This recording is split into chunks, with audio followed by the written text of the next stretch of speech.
নমস্কার, কবিতায় বিনি সুতোর আরো একটি নতুন পর্বে আপনাদের সকলকে স্বাগত জানাই। আজকের পর্বে আমাদের সঙ্গে আবৃত্তি শিল্পী অজয় দাস। অজয়, অনুষ্ঠানে স্বাগত। নমস্কার। বিনি সুতো পরিবারের এটি একটি নতুন অধ্যায়, কবিতায় বিনি সুতো। সেই অনুষ্ঠানে অজয়, তুমি এসেছো, কবিতা বলবে। কবিতাকে ভালোবেসে তোমার সাথে কথা হচ্ছিল যে সারা দিন তোমার নিজের পড়াশোনা নিয়ে তুমি ব্যস্ত থাকো, শিক্ষকতা করছো তুমি, তার মধ্যে কবিতার প্রতি যে ভালোবাসা, তার জন্য তোমার এখানে আসা, যা তোমার কাছ থেকে শোনা। তা শুরুতেই একটু তোমার কবিতা একটা আবৃত্তি শুনি, তারপরে আমরা।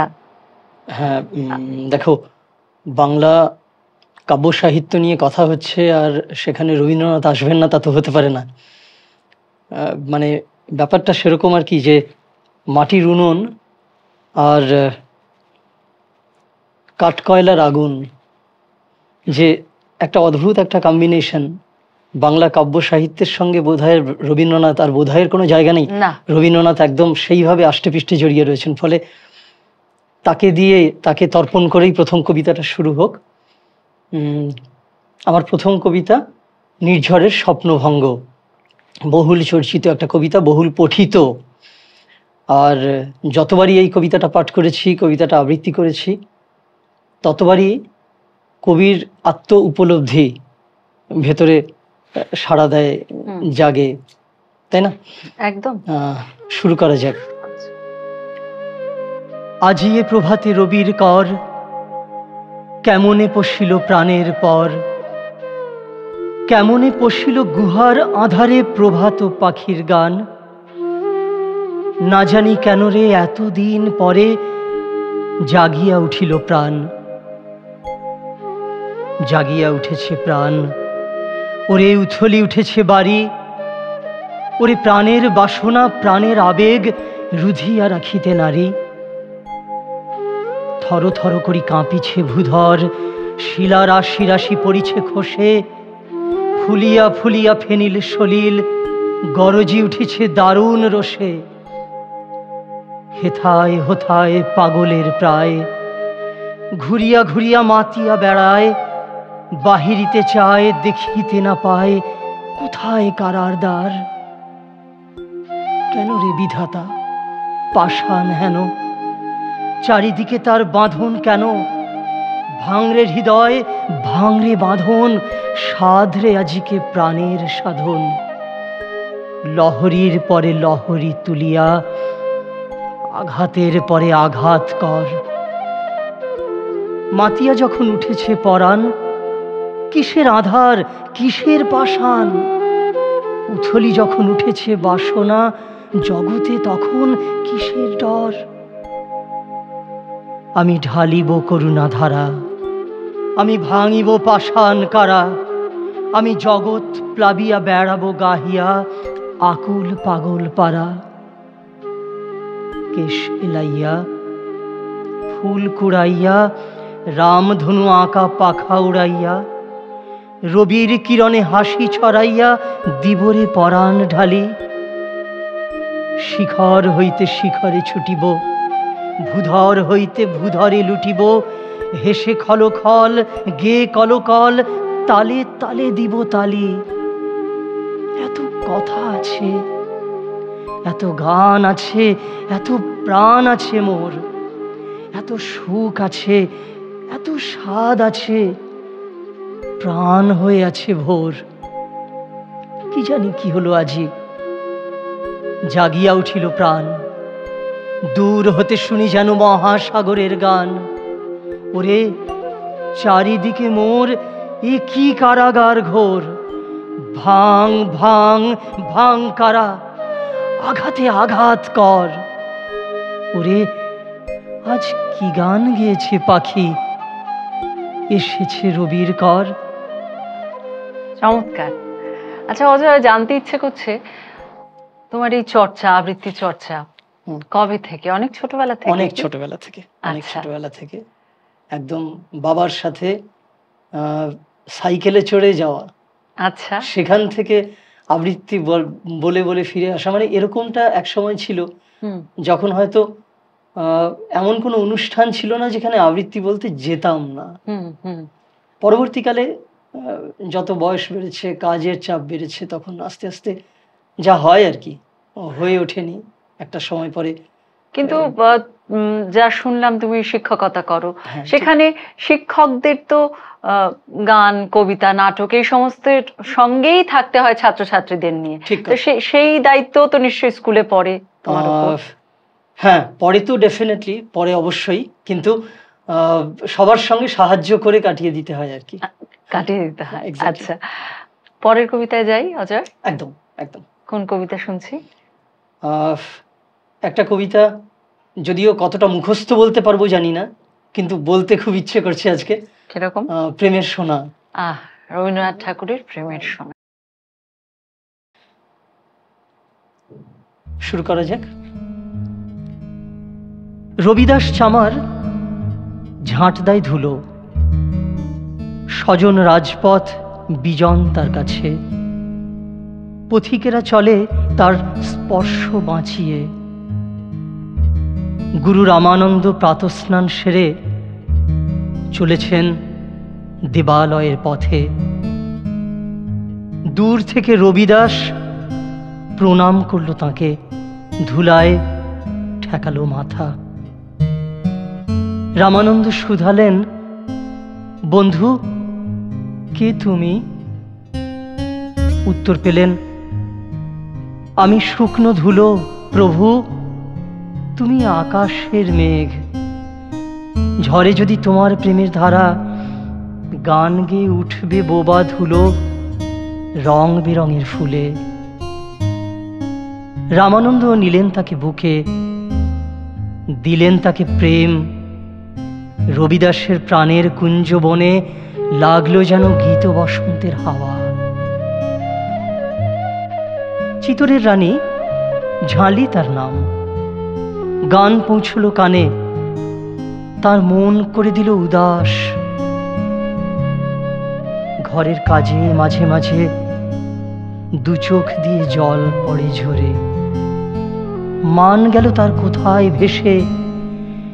রবিদাস চামারের কাছে হরিপ্রেমের দীক্ষা নিলেন রাজরানী।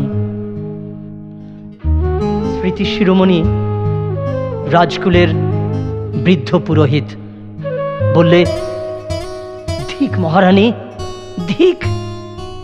জাতিতে অন্তজ রবিদাস ফেরে পথে পথে ঝাঁট দেয় ধুলো, তাকে তুমি প্রণাম করলে গুরু বলে। ব্রাহ্মণের হেঁট হলো মাথা এ রাজ্যে তোমার। রানী বললেন, ঠাকুর শোনো তবে, আচার্যের হাজার গ্রন্থি, দিন রাত্রি বাঁধো কেবল শক্ত করে। প্রেমের সোনা কখন পড়ল খসে জানতে পারোনি তা। আমার ধুলো মাখা গুরু ধুলোর থেকে কুড়িয়ে পেয়েছে। অর্থহারা বাঁধনগুলোর গর্বে ঠাকুর থাকো তুমি কঠিন হয়ে। আমি সোনার কাঙালিনী, ধুলোর সে দান নিলেম মাথায় করে। অসাধারণ, কি অনবদ্য লেখা, তাই না? অসাধারণ লেখা, অসাধারণ লেখা, অসাধারণ। আত্মসমর্পণের এত ভালো লেখা, এত সুন্দর এরকম তর্পণ। ঠিক ঠিক। আচ্ছা অজয়, কবিতায় বিনিশুতোর এই পর্বে আপনাদের বলি যে অজয় একজন বাচিক শিল্পী, সেই সঙ্গে ও খুব ভালো কবিতা লেখে। তা আজকে আমরা একটি দুটি কবিতাকে শুনতে পারি সেখানে? হ্যাঁ, শোনানোই যায়, সেটা কথা নয়। অনেক আগেকার একটা লেখা, 2015 সালের একটা লেখা। বলো। সুপ্রভাত। গধূলি আলোতে নির্বাক তারা বসে আছে, আগুন ফলকে দেদার ছাইছে দুপুর রাত। কি এমন কথা জানাতে পারিনি কাছে গিয়েও, কিন্তু তফাত কমেছে বলেছি সুপ্রভাত। আয় কাছে আয়, আকাশ উঁচুতে পাখনা মেল, নিঃসঙ্গের নগ্ন শরীরে দিয়ে যা রং। তুই এলে রোজ পল্লী গ্রামেতে বৃষ্টি হয়, কচি পাতাদের চুপ করে শুনি আজ বরং। সেখানেও তুই, কি জাদু লেগেছে ঋতু ও দল, দলমণ্ডলে কাঁপুনি হাওয়াতে কার ছোঁয়া, ঘরের গোলাপি রং নিভে গিয়ে তুমুল নীল, প্রকৃতি আজিকে তোর ও শরীরে বেপরোয়া। গোধূলি আলোতে নির্বাক তারা বসে আছে, বন্ধ করেছে অন্ধ দরজা দুপুর রাত। কি এমন কথা জানাতে পারিনি কাছে গিয়েও, যদিও তফাৎ মিটেছে বলেছি সুপ্রভাত। বাহ বাহ, চমৎকার। অনেক আগের লেখা একটা। তফাৎ মিটুক, মানুষের মধ্যে যত রকম ক্লেশ আছে, দুঃখ আছে, যত তফাৎ আছে, কবিতার হাত ধরে সমস্তটা মিটে যাক, এটুকুই তো চাইতে পারি আমরা কবিতার বিনিশুতোর এই প্ল্যাটফর্ম থেকে। ঠিক। চলো পরের কবিতায় যাই। হ্যাঁ, রোজকার মতো। এটা অ্যাকচুয়ালি মানে যদি বলা যায় গদ্য ছন্দে লেখা। সাপসিঁড়ি খেলে ফিরে আসছে লোকগুলো, ওরা পাতাল অবধি একসাথে যাবে, তারপর যে যার পথে, আলাদা আলাদা মঞ্জিল। গাছের কোটরে ফিরে শিশু পাখিদের শেখাবে বুলি, খেলবে বাতাস, গল্প করবে মা ঠাকুমাদের দিনগুলো কতই না ভালো ছিল। পাতালে কোনো ট্রাফিক নেই, ঋতুচক্র কাজ করে না প্রতিদিন, 10টা 5টা ডিউটি, ব্যারিকেড, ওভারটাইম। আচ্ছা, পাতালে গিয়েও কি নাম ধরে ডাকবে আমায় রোজকার মতো? চমৎকার। অজয় কবিতায় বিনিশুতোর এই পর্বে তুমি এসেছো, অনেক ধন্যবাদ। তোমার কেমন লাগছে এসে? খুব ভালো লাগছে। ভালো লাগছে? খুব ভালো লাগছে, অন্যরকম অভিজ্ঞতা।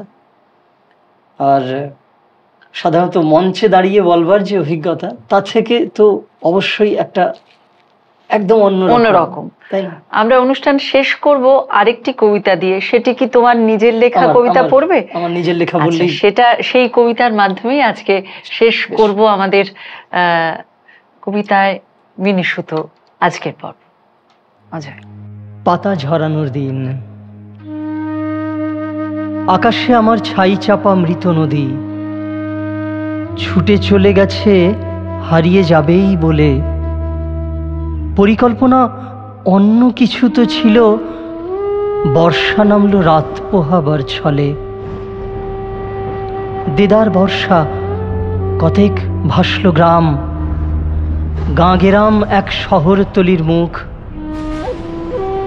বর্ষামুখর রাতের আরেক নাম দিয়েছি কবেই, আশ্রিত উন্মুখ। তোমার শব্দে খসল গাছের পাতা, পাতা ঝরানোর দিন এসে গেল কাছে। বর্ষা তোমার ডানায় ভাসাবো হৃদি, অবেলায় এসে ফেলে যাওয়া শঙ্কা সে। পাঁজরের কোণে বর্ষার আনাগোনা, এলোমেলো চুল পিঠের ওপরে থাক। পড়ে রইল যে পড়েই থাকতো একা, রাতের আলোয় টিমটিমে হতবাক। বর্ষা তোমাকে ক্ষুব্ধ ঝঞ্ঝা দিনে চিনেছি বনগা লোকালের কামরায়।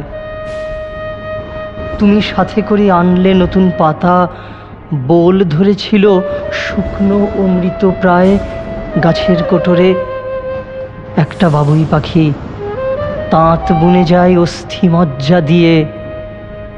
আগুনের নাম বর্ষা রেখেছি আমি, পাতা ঝরাদের সবটুকু আগলিয়ে। চমৎকার অজয়, আজকের এই অনুষ্ঠানে তুমি এলে, অনেক অনেক ধন্যবাদ। অনেক ধন্যবাদ। নমস্কার। ধন্যবাদ, নমস্কার।